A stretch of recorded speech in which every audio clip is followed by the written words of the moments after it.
Laramie Labs, and I'm Laramie. Today I will be comparing the Ender 3 and Ender 3 V2, and I'll be talking what I've done to change these slightly.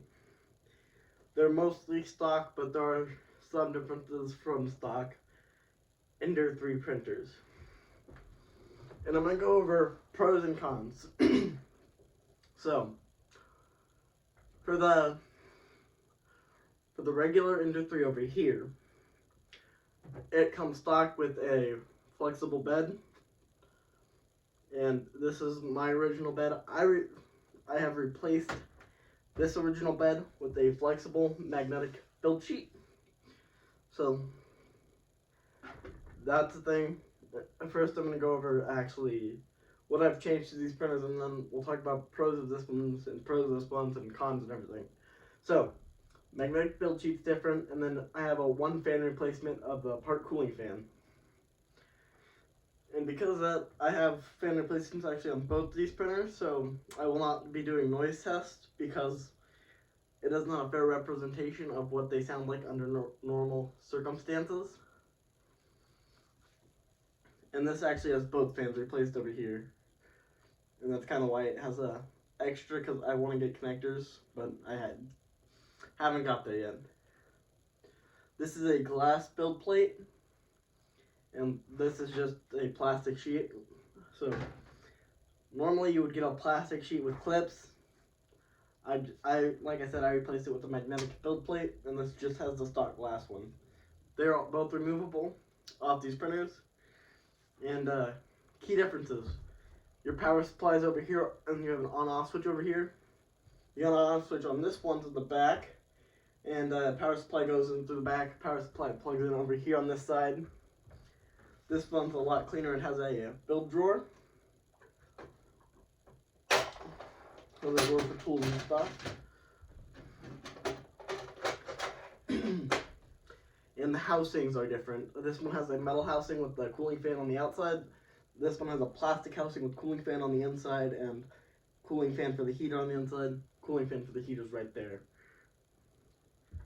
And this one also has a knob for feeding filament in it, which is currently undone, but that's more of a me thing than it is a printer thing. We'll just twist that back into place. There we go. Yeah, this one's still on. There we go. There we go. They both have, oh, whoops. I'm going to take this off. This doesn't come stock. This is after printed, but, okay.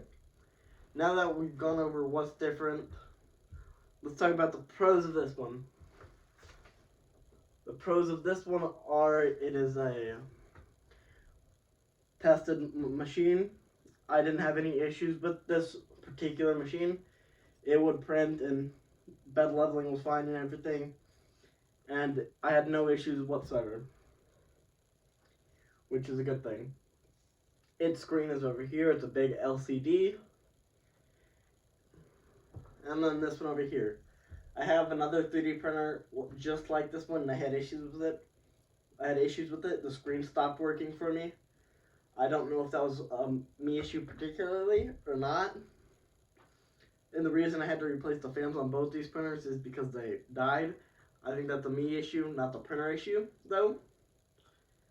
And this one has a color display, but it is still controlled by this knob over here and not touch. That one is controlled by this knob over here, and again, not touch.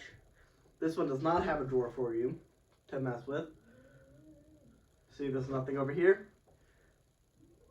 This one has a drawer in it, and there's less exposed wires on this one than this one. Personally, I really do like my Ender 3 V2. And oh, it also has a tensioning knob, so you can easily tension it on the fly.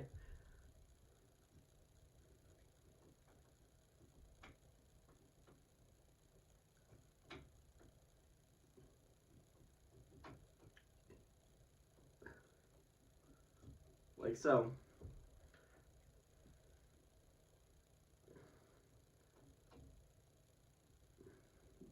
Unlike this one, which you have to manually tension by undoing these two screws and moving them.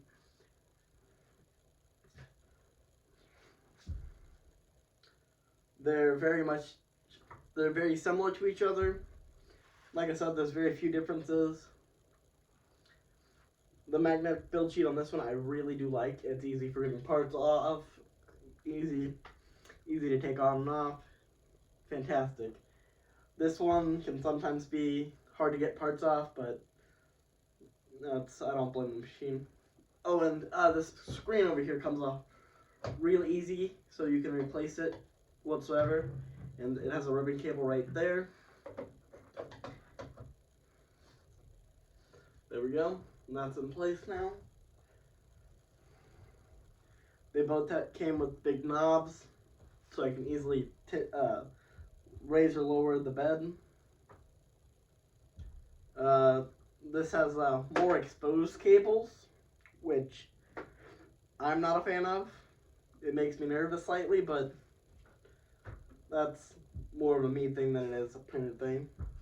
This one has cables over here that are less exposed, which I do like more. I like the more confined look of this one versus how this one has a power supply up here in the way, which I find I just don't like how it looks. So, and we have a belt tensioner right here, which I'm not sure, I think I mentioned. This is a flexible, oh yeah, all Ender 3Vs 2 come with a standard glass plate normally. Not a flexible one, so you can't just pop off prints. You actually have to use a scraper to get them off if it doesn't peel on its own, which I've had to do a couple times, and I'm not a fan of doing it, but you know, that could just because I don't know exactly how to dial these in just right. I'm still learning. I'm still very new to 3D printing, but I've had these printers for roughly 6 months, and they've worked very well for me during the time I've had them. I've only had them down very little, and I ran them very hard, and they're still both working. I did have to replace fans, but that's more of a me issue, like I mentioned before. I ran them hard. I run them pretty hard. And I eventually do want to do more upgrades, but I haven't as of yet. Anything else that I've not mentioned? Oh, this plastic housing is a lot harder to remove than this metal one. To remove this metal one, you just remove these 2 screws and it will come right off. So fixing this one is a lot easier than fixing this one. Oh, and it doesn't come with a nice adjustment knob. So there's that.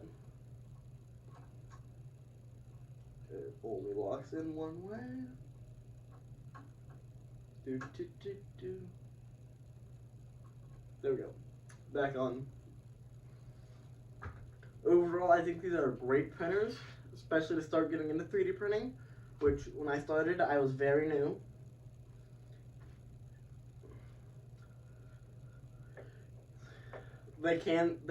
They both can print in TPU. They can both print in ABS. I think I have. Yeah, ABS. Yeah, and I've printed in ABS on both machines. They both will print ABS.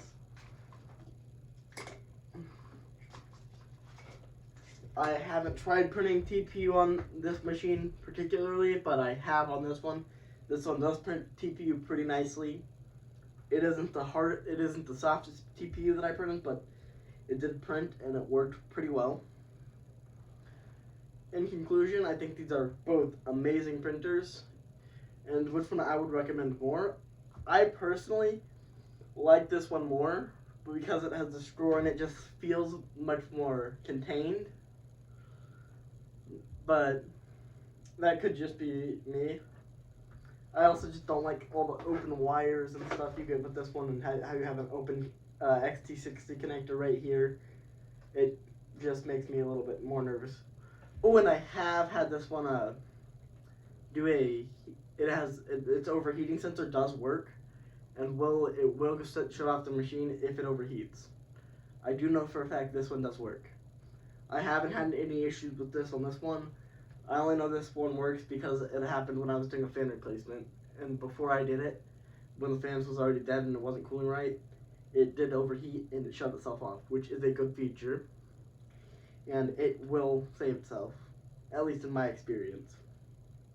This one does come standard with the 32-bit board. I don't know if this one does, but you never know. It used to not. It comes with an 8-bit board normally, but they might have switched over just to give it a 32-bit board. Oh, and one key difference, getting to SD cards on these. This one has an SD card near the bottom of it, which you probably can't see, but it has a micro SD card, and it is right here at the bottom, and it is very hard to get in sometimes because of its location. There we go, got it in. And then this one is right here up at the top, so you got all the access you need. Which I do like where that one's located. This one has a... You can plug both these machines in through... these both have a USB... This one has a micro USB port. And it is right here. And I'm pretty sure that... No, that's the old one. I don't know what that is. But this is a Type-C over here. I'm like 90% sure that it has a Type-C port, so, and it is not Thunderbolt, it would be Type-C. These both will produce amazing prints.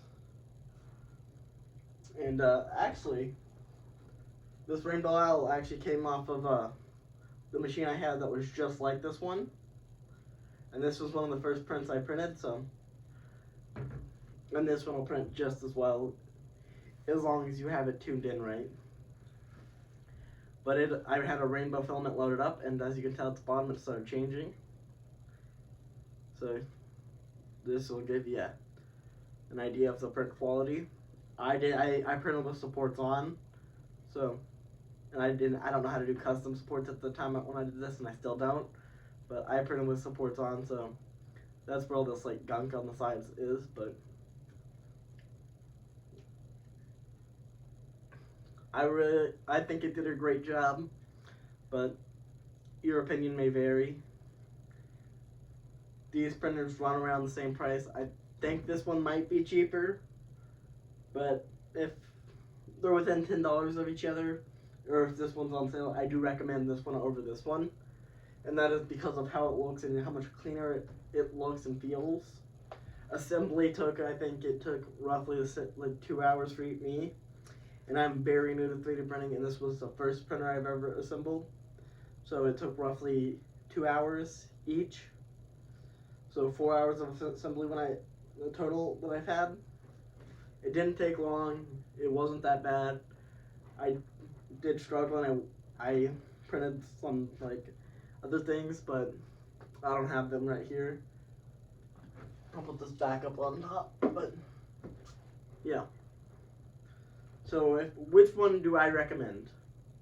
If you can get this one, I do recommend this one more. It is a fantastic 3D printer. I've only had experience with these two 3D printers. I have had issues with another Ender 3D2. I still have it. It just doesn't work. So, you know, results may vary. But it was also when these first came out. I got it like right when they came out for sale.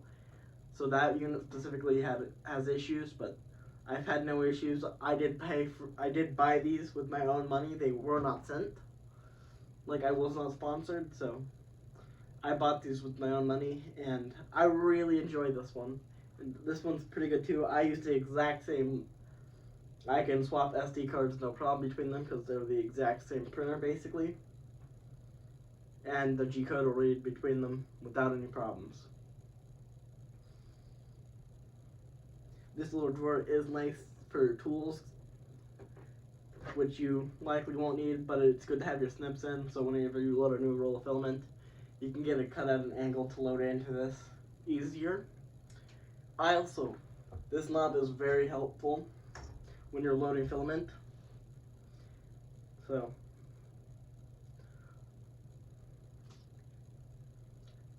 they're both great printers. I don't see anything wrong with either of them, but Let me know down below if I forgot anything. They both run off of a similar ribbon cable of how they plug in. Oh, this screen removal is very easy. This one, as you can see, is screwed into the metal housing, so it's a lot harder to remove the screen and replace it, but still possible. And this screen has a back. This one does not. You see this? You can actually touch all the components on the other screen over there. So, you know, both great printers. I recommend very good. They're very highly. They're amazing. But hopefully I'll get more printers and can print more things and keep trying them out. Thank you for watching. Leave a like. Leave some comments down below. What you want to see more of, what you want to see next, and ideas for future projects. Like the video, subscribe.